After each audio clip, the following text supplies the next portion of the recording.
everybody. Oh, that might have been my best one. God, that sounded sexy right there. Well, I might be a little turned on right now. Well, no judgment, sir. That's how I always used to think when I see you in your Ling and Louis uniform. So that's how. How's it going, everybody? This is Hunter here, and I'm here with Scott. And as usual, that's one thing I love. We never call and just do one review. Like it's always like we always do at least two or three. Like it's just like, yeah, why would we only do one? That would be silly. Like, Well, to be fair, we don't talk to each other as much anymore, which is unfortunate. But we get on a roll, and I think we're nailing it. Not gonna lie. thank God for Snapchat though, because that is one thing I will It's say. true. Like It's stuff, true. like I mean, it's always great. Like, cause we Snapchat pretty much every day. It's always great to just see random snaps from you and Brittany and what have you, and all the random skanks I'm trying to bang. But like, wow, did I just like lay all my cards out on the table there? Hey, But it's all right. yeah, it's like no, I Keeping can't. it 100. Yeah, no, I can't. Happy Mother's Day, skanks, but I. Well, that sounded really terrible, but so what's really great about this? Oh god, I'm gonna get this review. I'm gonna try and get this review done as quickly as possible. We're talking about Mordecai right now, and I'm just gonna go ahead and allow me a minute here to just Absolutely, you do your thing. to rant here. I'm a huge Johnny Depp fan. From what's Eating Gilbert Grape on, from 21 Jump Street, which is a really shitty show if you've ever gone back and watched it, to Edward Scissorhands. I think Johnny Depp is one of the best actors of his generation. I think the man is truly brilliant. But then Johnny Depp started doing the Pirates of the Caribbean movies, and the first one I think is great. Second one I think is good. Third one I think is a piece of shit. Fourth one I think sucks. And then in between that he did, oh god, what did he do? He did The Lone Ranger, which just, because we tried to watch The Lone Ranger a couple times, we couldn't even get through it. Like, The Lone Ranger was just that bad. Because I remember we tried to watch it twice, and we both were just like, yeah, can we just like skip this? It was like, yeah, we should. And then I watched Transcendence, which was just an absolute fucking just an abortion. Like, no, like seriously, like Casey Anthony style. Like, I fucking hate that movie so much. And so what I heard about this, and I'm gonna tell you right now, one of my favorite podcasters slash movie reviewers, Martin Thomas, he used to be on Spill.com. He had this infamous saying, which is so true, which is trailers lie. And I was like, that's not always true. And I remember I saw the trailer for this with Colin. I can't even remember what movie we were in, but I saw the trailer. I was like, oh wow, that was actually pretty funny. And I'm gonna say right now, trailers lie, because this movie, god damn it, was such just. All right, let's just get into this. So explain. So I haven't seen it, so I won't be contributing. So give me, paint me a picture of what this movie is about. So He's a detective, right? So that's the thing. Like, he's kind of a detective. like I'm gonna tell you right now. I was wide awake. I was staring at the screen the whole time. But I'm gonna be honest with you. I didn't know what the fuck was going on for like 90% of this movie. I was just like, what is happening? And so basically Mordecai, he's like this, like, he kind of helps. Okay, this is the best way to put it. This is like a retarded version of Sherlock, the BBC show, because like Sherlock's not like, doesn't work for London Police Department, but like they're like, we can't do our job, so please help us, and we'll like pay you or whatever. Right. This is like this, but Johnny Depp is like an art dealer, like a shady underground art dealer, which, sure, we'll just pretend that exists. I'm sure it does, like, whatever. And like, but he's incompetent in a way that like, it's like Austin Powers kind of, but like, even in Austin Powers, you'd see him like do some stuff where you're like, oh, okay, he's actually a competent spy. Not the case here.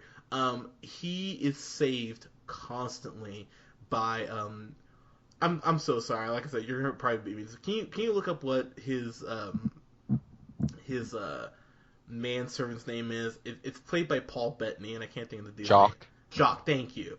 Um, Jock is like literally like he's the guy who like, and I'm sure you've seen this dude. Like he's the guy in the club who's like, yeah, fuck you, and you go up to like punch him in the jaw, and then like his big like friend who's like 6'6" randomly walks up, and you're like, oh, that's why you talk Okay. shit. Like that Yeah. makes sense.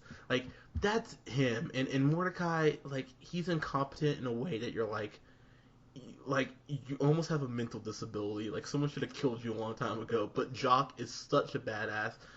Paul Bettany, who is the Vision, by the way, thank God in the Avengers, so he never has to worry about lowering himself to do shitty stuff like this ever again because he's getting that Marvel money. Um, but I'm gonna tell you right now. So this movie is very much like 50 Shades of Grey. This is a D minus, and now you kind of go like, why is it a D minus? Because Paul Bettany, bless his heart, he was the one thing in this that like carried it through. Everyone else is wasted. But Hunter, Gwyneth Paltrow's in this.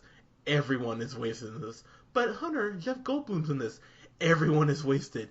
Do we get to see Olivia Munn's tits? No. Everyone is wasted in this goddamn movie.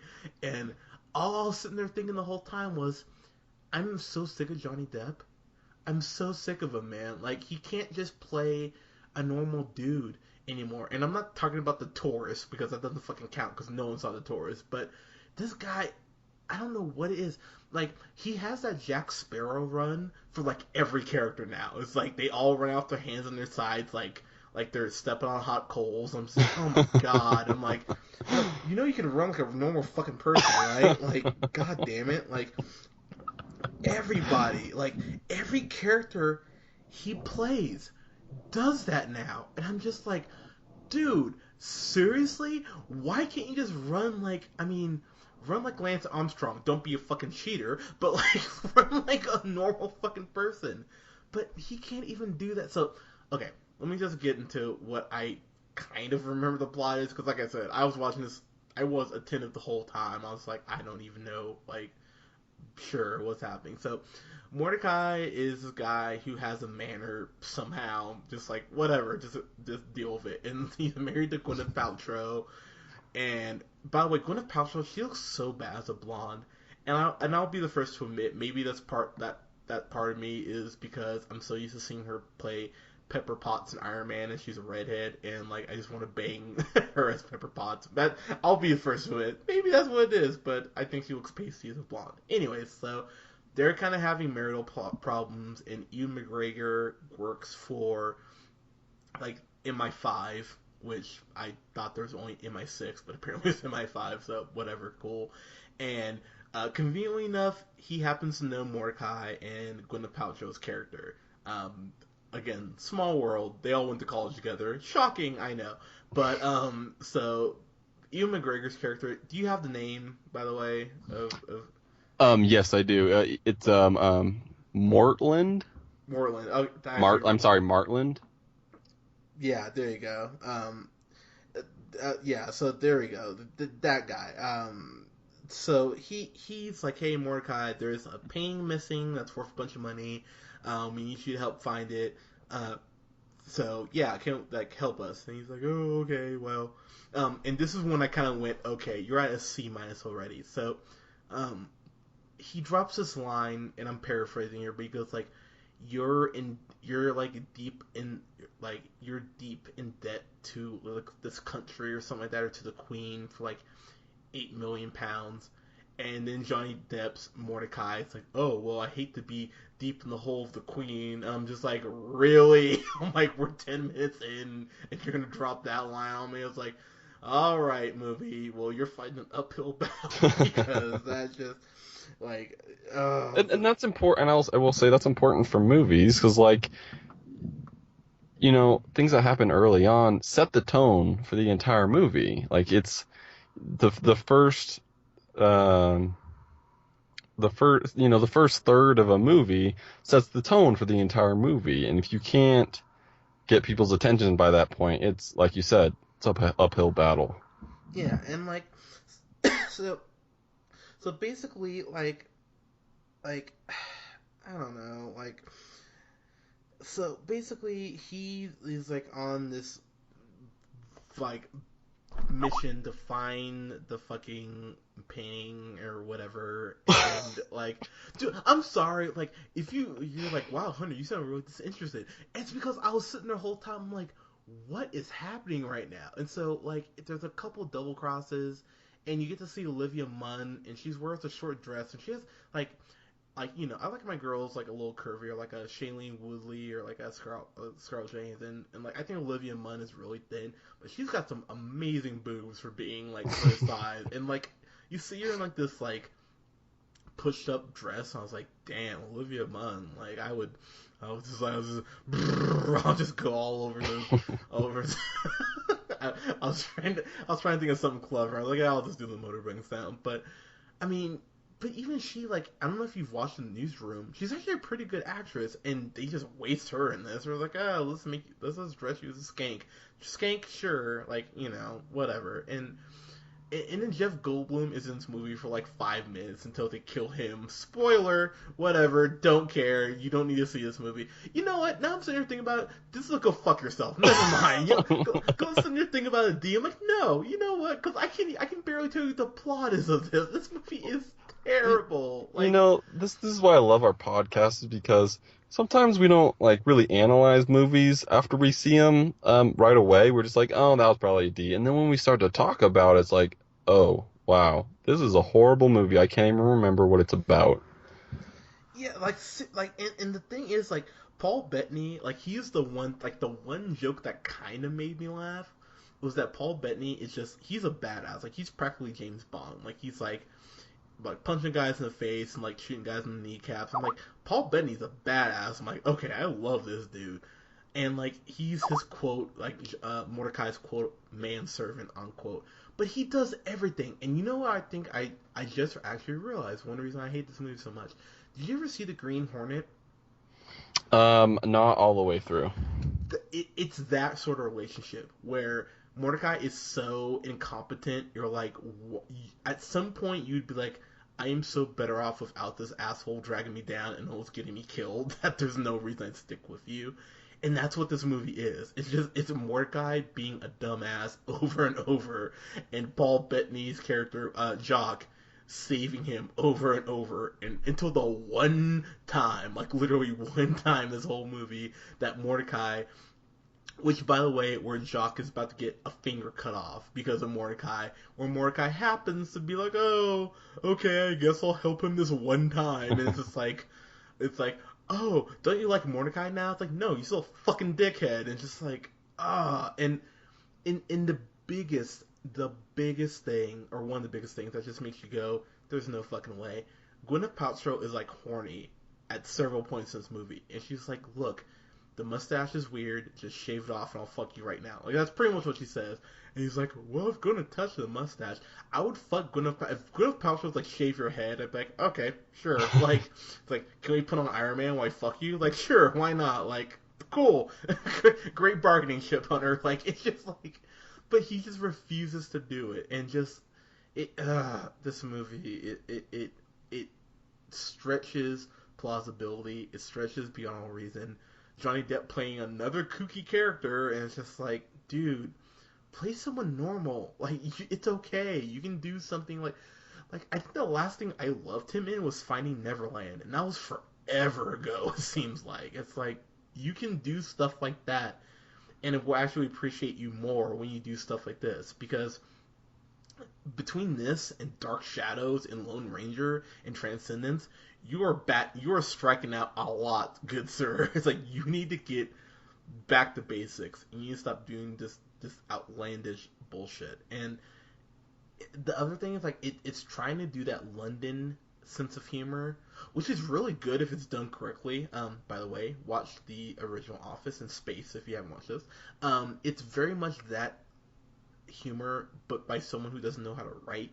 So sometimes scenes drag on for like an extra 20 seconds, and it just doesn't cut, and you're just like, okay, that's where you should cut this like earlier, or oh hey, like that's where like an even funnier punchline was supposed to go, but you said the placeholder instead. Like it's stuff like that over and over again, and you're just like, how has no one like it just fuck. It just made me so mad the more I was sitting there, and I'm just like, you have Ewan McGregor who's been in so much good shit. You have Gwyneth Paltrow, you Oscar nominated actress Gwyneth Paltrow. You have fucking Paul Bettany, who's like a classically trained actor. Like you have Jeff Goldblum, who's a great. You have all these pieces, and it was like they're like, fuck it, let's just put Johnny Depp in here, and just like you can practically hear the Looney Tunes music like whenever Mordecai is on the screen, and it's just The thing I was gonna say is because I've seen the trailer of it, and it just seems like extremely cartoonish. And it's funny that you say Looney Tunes because it just seemed the movie itself and his character just seems like a cartoon. yeah, and not a funny cartoon. Like, you know what it reminded me of? It reminded me of like whenever like I'd be watching like Scooby Doo or like waiting for Scooby Doo, and the Pink Panther would come on. I'm just like, so why's the Pink Panther on? It's like, it's just, this movie, man, it hurt my head. Like how bad this movie just pissed me off, and just how little it seemed like anyone gave a shit about it. And the way it ends is just like it's like a kind of a wrap up to a joke that they referenced earlier. And it's like, oh, isn't that funny? It's like, no, movie, it's not funny. It wasn't funny the first time you did it. It hasn't been funny any other time you've addressed it. And it's just I hate this movie. It honestly, it's probably gonna make my top 10. Wow. Like it was just one of those things I was sitting there. I'm like, Your bottom 10? Yeah, it was just unbelievable how bad it was from top to bottom. I was sitting there the whole time like, wow, Johnny Depp, you don't care. Thank God I only spent like $3.99 to rent this, and even that was too much because that's like $6.99. I'll give you a case of beer, and just this movie just this movie just pissed me off. Oh my god, and. It's just the thing is, dude, Johnny Depp, you've got money. I know you're not struggling. It's like you can be picky on your roles. I promise you. Like fucking, just wait for something that you actually are passionate about. I Like, know that's what baffles me about actors sometimes, especially famous ones. It's like I don't know, maybe scripts read really well, and then by the time you get into production, it's like, wow, this was not what I expected. But it just doesn't seem like it could be that unclear to somebody like him when you're reading it. Like, oh, this is like the goofiest thing that I've ever read. You know what I mean? dude, it's so bad at points. I was just sitting there like why why are you in this, and it kind of hurt my heart a little bit, and I know it's gonna sound like a bunch of people were like gay, like it's like, but seriously though, because like I think Johnny Depp is such a good actor. I think he's done so much good stuff, and it's just like you're at a point you can afford to be picky. I mean, you're not Captain Heigl where you can't fucking connect with audiences anymore. You're a bitch, Captain Heigl, just by the way. Because, oh god, I hate that stupid cunt. But anyways, I what the Phoenix, I stand by it. Yeah, I was about to go beep. No regrets at all. I can't stand her. But like, yeah, you can afford to be picky, dude. Like, people love you, but even I'm kind of at a point where I'm like, damn, dude, you need to really take a step back and figure out what your next step is, because this cartoonish character shit it's not cutting anymore. It's just like he's just holding on to that eccentric, like wild, like I don't know what kind of character that. It seems like he's just trying to hold on to the Pirates of the Caribbean, whatever, movies that like it's like, oh, those are fun or whatever, and maybe you didn't like them or maybe you did, but those are fun and he played a great character and like move on. Like that's maybe it was like, oh wow, he can play this character, but like, he's been in so many movies that have really shown his range, that it doesn't make sense for him to go this way. It's like I don't know, like I don't want to say Adam Sandler because he didn't have as many good movies and he's not nearly as good of an actor, but it's like you get to the point where it's like, well, I'm just going to do this for the rest of my life. I don't know if it feels that way to you, but it just No, it seems like does. his movie selection is going that way. I agree. So, yeah. So, yeah. In case I didn't make it clear enough, this is a go fuck yourself. This movie is just, oh man. Through the course of the review, it went from a D minus to a go fuck yourself. I hate this movie. I hate it so much. Like, if I ever meet Johnny Depp and he's like, "Oh, what do you think about Mordecai?" I better fuck Mordecai. I wouldn't even mince words. It'd be one of those things where like you went up to him and kissed him and then slapped him. It's like, this is for eating this is for what's eating Gilbert Grape, and this is for Mordecai. The only thing that I will say is Olivia Munn. God Almighty, man! If I ever see Olivia Munn, by the way, your boyfriend, he can't win Super Bowls anymore. Haha. But like, yeah, I'm sure Aaron Rodgers is like, yeah, fuck you. That'll show him. Yeah, yeah. As you sit in your $1 million mansion. Sorry, multi-million-dollar mansion. I apologize. But yeah, I know. I showed you, fucker. But yeah, man. I mean, she looks great in this. I mean, I'll give her that. And she's gonna be in the next X-Men, which makes me happy. So, yay, more jerk off material if you're a nerd like me. But yeah, this movie just fuck, man. Yeah. Too much time spent already. I'll give you that. I feel better. I'm not gonna lie. Good. I'm glad. I got that anger out of my system, and these are therapeutic. Yeah, they really are. Yeah, Olivia Munn. If you want to get something out of my system, you can come over here. But because I know you're listening, but she's Olivia Munn. My number is 555. Yeah, exactly. 555. But anyways, guys, go ahead and subscribe to us on Facebook. Like us on Facebook. Wrong speech. Like us on Facebook at The Real Pineapple, and subscribe to us on SoundCloud at The Real Pineapple 775. Follow me on the Twitter at JHunterRealPineapple, and follow Scott on Twitter at Sandman90. All right, guys. Thank you so much. You have a good night. Later.